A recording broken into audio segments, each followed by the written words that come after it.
Se tem uma coisa que os criadores de Dark 1899 sabem fazer é final de temporada pra bugar o cérebro da gente. Por isso que eu tô aqui hoje pra explicar, ou pelo menos tentar explicar tudo que tá acontecendo naquele navio, né? Quem são aquelas pessoas, quem tá por trás disso tudo, como que funciona a simulação e por que ela existe. Então vem que esse vídeo aqui tá bem legal, vamos lá.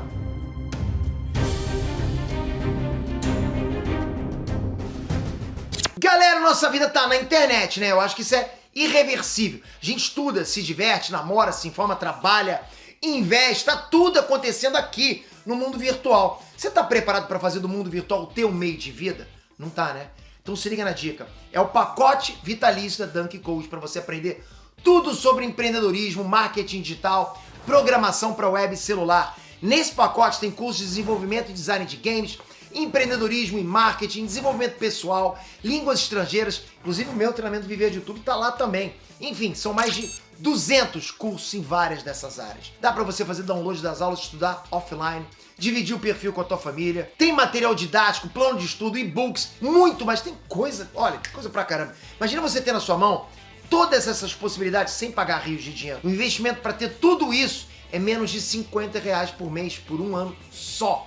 Depois de um ano você nunca mais paga mais nada. E você vai ter cursos e atualizações das áreas que estão bombando no mercado para sempre. Vem agora no link da descrição para aproveitar essa oportunidade. Não deixe essa chance passar, hein? Enéas, Tranax Peter aqui. 1899 é uma série de thriller psicológico bem diferentona. Isso por quê? Porque traz um mistério de muita ficção científica feita em muitas camadas. E do mesmo jeito que foi em Dark, 1899 fez um truque de mágica pra gente. No começo da série 1899, a gente achava que tava vendo uma série de época pra investigar o sumiço do navio Prometeu. A gente achou que seria isso, né? Com alguma coisa de paranormalidade e tal, talvez Triângulo das Bermudas. Mas isso é só um detalhe pequeno se for comparado à dimensão e à complexidade dos outros mistérios que foram se apresentando ao longo da série. Ninguém podia imaginar que se tratava de uma distorção da realidade dentro de uma simulação tipo Matrix. Não era isso, né? Isso pegou todo mundo de surpresa. Tanto os personagens quanto a gente estava assistindo. Todo mundo foi pego de surpresa. Porque assim, galera, quando a gente viu que 1899 era dos mesmos criadores de Dark, a primeira coisa que a gente pensou foi que os mistérios dessa nova série iam ser respondidos com realidades paralelas, saltos temporais, essas coisas. Eu cheguei a pensar que eram questões de realidade, né? Diferentes. Mas os próprios criadores já tinham avisado que 1899 não ia seguir a mesma trilha de Dark. A fonte de mistério era totalmente diferente. Mas então, o que aconteceu no final de 1899? Vamos ver os detalhes todos agora. Só não esquece, se inscreve nesse canal, porque isso dá uma força muito grande pra gente continuar sempre maratonando séries, trazendo pra vocês, lendo quadrinhos, explicando pra vocês o universo de super-heróis, esse universo todo nerdístico que a gente gosta de falar pra caramba. Obrigado de coração, galera. Sua inscrição fortalece demais. Não só a gente, como manter você sempre avisado do que tá acontecendo. E você que tá se inscrevendo agora, ou você que tá inscrito já, confere o sininho. Só tocar aqui embaixo, deixa o sininho ativo. Num canal noticioso, principalmente notícias que não são notícias de política, notícias de guerra, esse tipo de coisa, a gente tem que também estar acompanhando, né? Porque nas outras notícias a gente está sempre ligado. Mas o universo nerdístico a gente não vê em todos os lugares, né? Tem sempre lugares específicos. Então é bom a gente estar sempre conectado direto. Obrigado de coração. Vamos lá. Bom, para explicar tudo, a gente tem que dar uma pincelada geral na história. A primeira cena de 1899 mostrava Maura, uma das protagonistas, acordando de um sonho perturbado dentro do navio Kerberos. E aos poucos a gente foi entendendo que ela estava ali por um motivo específico. Ela estava lá para descobrir o que aconteceu com o navio Prometheus e encontrar o irmão dela que desapareceu. Aí já de cara já dá para entender que ela tinha um motivo investigativo nessa viagem. Tanto que ela se meteu em todos os assuntos do navio Kerberos e mais ainda, ela se envolveu em tudo que diz respeito ao Prometheus quando ele reapareceu do nada. Percebe? Ela tá sempre investigando o que tá acontecendo. E ela queria saber os motivos do sumiço, o que estava rolando por trás daquele navio, do sumiço do navio, enfim. E se o ressurgimento do Prometheus foi a primeira surpresa para bugar o cérebro da gente, a segunda surpresa veio se revelando aos pouquinhos, quando a gente se deu conta que o navio Kerberos também estava cheio de mistérios. Nesse meio tempo, eles resgatam um único sobrevivente que eles encontram no Prometheus, o garotinho Elliot. E surgiu também um personagem misterioso, o Daniel. E isso começou a desencadear uma série de motins, situações violentas, mortes. E no fim das contas a gente entendeu que o Kerberos não era um navio comum, e sim uma simulação que fica dando looping incontáveis vezes, sempre que o resultado não sai como desejado. Quer dizer, quando dá ruim, todo mundo acaba morrendo e começa tudo de novo. Mas dessa vez o reboot foi um pouco diferente, já que o Daniel conseguiu hackear o código lá da simulação e agora os passageiros e a tripulação do Kerberos voltaram desse reboot com as memórias da simulação anterior. Antes não era isso. Antes rebutava tudo, a ambientação, os personagens, então eles não conseguiam se lembrar de nada. Agora não, agora a série terminou com a simulação sendo rebutada, mas a memória deles continuou da simulação antiga. Fora isso, uma conversa que o Daniel e o Elliot tiveram, eles mencionaram que nunca tiveram ido tão longe. Quer dizer que a evolução dos personagens dentro da evolução nunca tinha ido perto da saída. Porque é esse o objetivo, sair daquela simulação. E o fim da temporada, a Maura conseguiu sair da simulação do Kerberos e acordou num lugar totalmente diferente. Ela não era mais passageiro do navio Kerberos em 1899, e sim uma passageira de uma nave espacial em 2099. Então ela saiu da simulação do Kerberos em alguma outra realidade, que poderia ser a realidade concreta ou mais uma realidade simulada. Agora que a gente relembrou tudo, vamos nos detalhes, ok? A gente tem que entender melhor o que é uma simulação. Uma simulação é um ambiente 100% virtual, criado a partir de alta tecnologia. Nesse ambiente virtual, o usuário tem uma experiência multissensorial, né? E pode interagir em tempo real. Isso tudo num ambiente totalmente novo e independente do mundo real. Totalmente independente do mundo real. Quer dizer que esse ambiente virtual não precisa obedecer a nenhuma lógica ou lei do mundo real. E mesmo assim os usuários vão sentir e vivenciar como se fosse real. Tá tudo conectado no cérebro de quem está dentro dessa simulação. Por isso que a realidade simulada seria uma modelagem de um ambiente tão imersivo que os usuários não conseguem distinguir a simulação da vida real. Ou seja, o propósito dessa simulação é que quem esteja dentro da simulação não consiga discernir se é real ou não. Acho que quem viu Matrix já entende o que eu quero dizer, né? A realidade simulada pode abrigar mentes conscientes, mas que podem ou não saber que elas estão operando dentro de uma simulação. Matrix explicou isso muito bem pra gente, né? E é essa pegada de 1899. Isso estava na nossa cara desde o comecinho, naquela cena do café da manhã com todos os personagens no salão no episódio 1. Num dado momento lá, todos levantaram a xícara e tomaram café juntos, sincronizados. Isso não é nada natural, isso não existe no mundo real, não é possível. E os episódios mostraram várias falhas na Matrix, né? E conforme ia chegando o tempo de desligar a simulação, as falhas ou intervenções ficavam ainda mais evidentes. No caso da série da Netflix, cada simulação tem um ciclo de mais ou menos uma semana, que é o tempo que o navio iria demorar na viagem da Europa até Nova York. E toda vez que a experiência dessa simulação tinha um resultado insatisfatório, rolava um reboot. A experiência que foi feita era arquivada e começava tudo de novo, do zero. Então a gente entende que o que rolou com Prometheus no começo da temporada foi semelhante ao que rolou com Kerberos em vários outros navios. Todos os navios são cenários da mesma simulação. E conforme o resultado ia sendo ruim, eles rebutavam o sistema, os tripulantes e os passageiros iam sendo desligados e depois logavam numa nova simulação bem semelhante. Isso explica, por exemplo, por que a Maura e o Ike estavam na lista de passageiros do Prometheus e agora estavam no Kerberos. Ou seja, aqueles outros navios também eram simulações passadas. Então o liga-desliga dessa simulação, saindo de uma e começando na outra, foi mostrado, por exemplo, nos inícios dos episódios, com todos os personagens despertando no Kerberos. Entende? Todos eles estavam acordando no Kerberos, mas eles vinham de uma outra simulação, no caso, Prometheus. Então tudo o que acontece no Kerberos não é real. Isso quer dizer que todos os problemas, as mortes e até as lembranças da vida antes da viagem, tudo isso aconteceu na mente daquelas pessoas. Em outras palavras, até a memória da vida das pessoas ali eram parte da simulação. Mas quem criou essa simulação e por quê?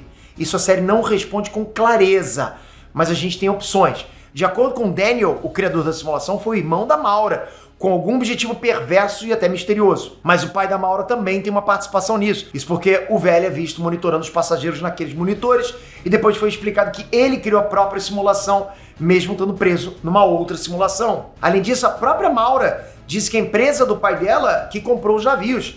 Então a simulação dos navios é a simulação do Reni. Ele é o arquiteto daquele mundo, por isso que ele fica monitorando tudo. Mas não é só ele. O Elliot falou que a Maura era o criador.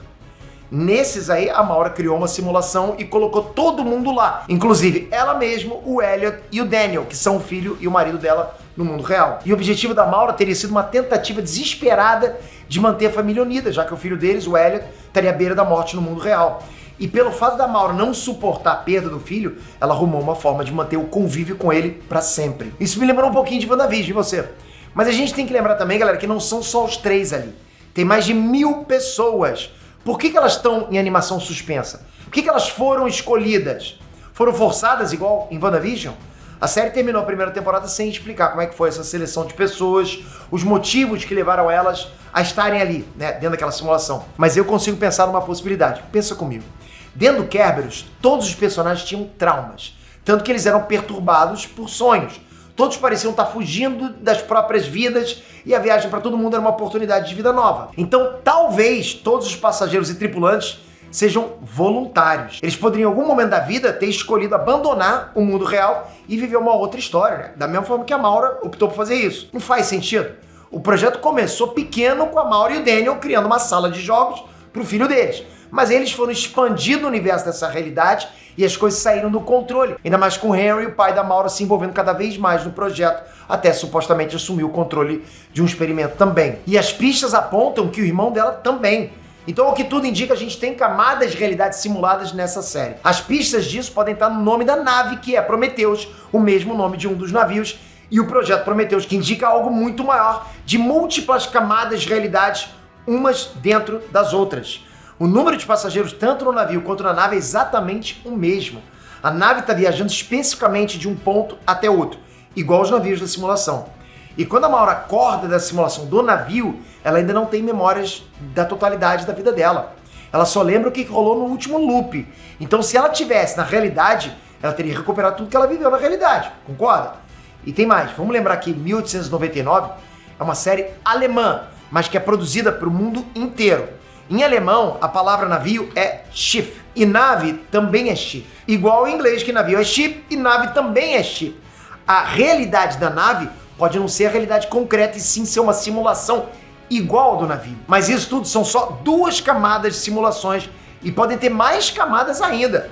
Vamos relembrar. Maura que começou tudo e criou a simulação dela para fugir da dor de perder o filho. Mas as coisas saíram do controle. O pai dela assumiu uma realidade também, mas nem ele tá na ponta desse fio. Ele também tá preso numa simulação da mesma forma que ela. Mas você acha mesmo que só existem 2 simulações? Como eu disse, quem pode estar do lado de fora é o Ciara, né, o irmão da Maura. E assim, ele que assumiu o controle de tudo tem mais camadas de simulações para serem descobertas. Ou seja, a própria nave que a Maura acordou pode ser uma simulação. Quem é que viu o filme 13º Andar? Já aproveita e vai comentando aqui. Agora a pergunta que não quer calar é: o Elliot tá vivo ou morto? Pensa comigo, o Elliot já sabia que ele também estava na simulação. Mas sempre que a simulação é destruída, quando tudo acaba, aquela versão dele também é destruída. E da mesma forma que acontece com os outros passageiros do navio, o Elliot também só acorda quando a próxima simulação é ativada. Só que no mundo real, o Elliot já não existe mais. Ele já existiu e já foi uma pessoa real. Mas quando começou esse lance de simulações, o garotinho estava em estado terminal. E faz muito sentido acreditar que a Maura tenha criado tudo aquilo lá para viver com o filho que ela perdeu. E por isso que ela faz questão de esquecer da vida real dela. Ela quer viver dentro de um sonho, tipo Vanilla Sky. Fora isso, o poço do quarto da Maura levava até a lembrança dela, que é aquele campo lá do hospital psiquiátrico. E no meio desse campo tinha um túmulo. Esse túmulo é a recriação do túmulo do Elliot na vida real. Não é à toa que o quarto de brinquedos dele é lá dentro. E esse é um lugar significativo porque, se lembra, foi bem ali que eles fizeram um piquenique. Mas Peter, como é que o Elliot tá na simulação se ele morreu então? A resposta é que o Elliot é mais um código dentro do programa. Quem viu Matrix entende, tem vários códigos ali dentro, o próprio agente Smith é um, né? Outra coisa importante que a gente tem que lembrar é que as pirâmides e triângulos são símbolos que aparecem em todos os lugares. Seja a logomarca da empresa dos navios, tatuagens, brincos, nos olhos dos personagens quando eles despertam, nos códigos de comunicação da simulação, sem contar a pirâmide do Elliot e a pirâmide gigantesca no mundo que o Henry tá. A pirâmide do Elliot é fechadura para sair da simulação, mas para abrir ela precisa também de uma chave que a Maura não lembra onde ela guardou. E é por isso que a simulação continua sempre em loop, para que a Maura tenha várias chances de se lembrar de onde está a chave. Afinal, todo mundo que tem consciência da simulação quer sair dali. O Daniel, o Elliot, até o Henry. Isso só reforça que o Ciaran, o irmão da Maura, tá controlando as coisas numa outra camada, ou até mesmo de fora no mundo real. Então a gente não sabe se ele tá numa camada, também numa outra simulação, ou no mundo real. Porque vai chegar um ponto que tem que atingir o mundo real. Não importa quantas simulações vai pra cima, entende? É claro que a história ainda tem muito pra se desenrolar, tem muito mistério pra frente. A série acabou sem fechar várias pontas soltas. Os criadores disseram que pensaram nessa história pra ser feita em 3 temporadas. Então é claro que a gente vai ter que ter uma segunda temporada para explicar o que aconteceu agora. A Netflix ainda não divulgou nada sobre esse assunto, mas como sempre isso depende de algumas coisinhas, né? Os assinantes agora estão assistindo e estão curtindo, já é um bom sinal. Para melhorar, a crítica especializada também curtiu a série E ela tá muito bem avaliada. Ela tá com 93% no Rotten Tomatoes e 9.1 no IMDb. Isso, tipo, é absurdo de bom. E pra Netflix ligar o sinal verde e assinar o cheque da segunda temporada, depende muito de duas coisas.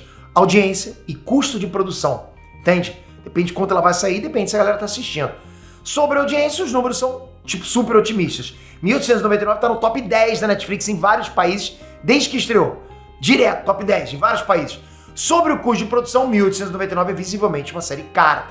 Tá ali na cara da gente que ela é cara. Tem muitos efeitos especiais, locações, elenco gigantesco, mas grana em caixa é uma coisa que a Netflix tem. E como a Netflix já apostou alto na primeira temporada, basicamente seria só a série se sair bem para garantir a continuidade. E se a segunda temporada chegar, a gente já pode esperar um foco maior na nave de 2099, onde a Maura acordou. E já pensou se for assim, a segunda temporada mudar o nome da série? Ao invés de ser 1899 virar 2099? Eu ia curtir isso. Antes de ir embora, eu vim te lembrar que o link pro plano Vida Lisa da Dunk Coach tá aqui embaixo. Aproveita que o preço tá bem baixo e se joga, hein? Aproveita também que o canal da Dunk Coach tá recheado de aulas grátis para você aprender a programar. Tô deixando o link aqui também, que se inscreve, hein? O que você achou? Curtiu essa série? Comenta aqui embaixo.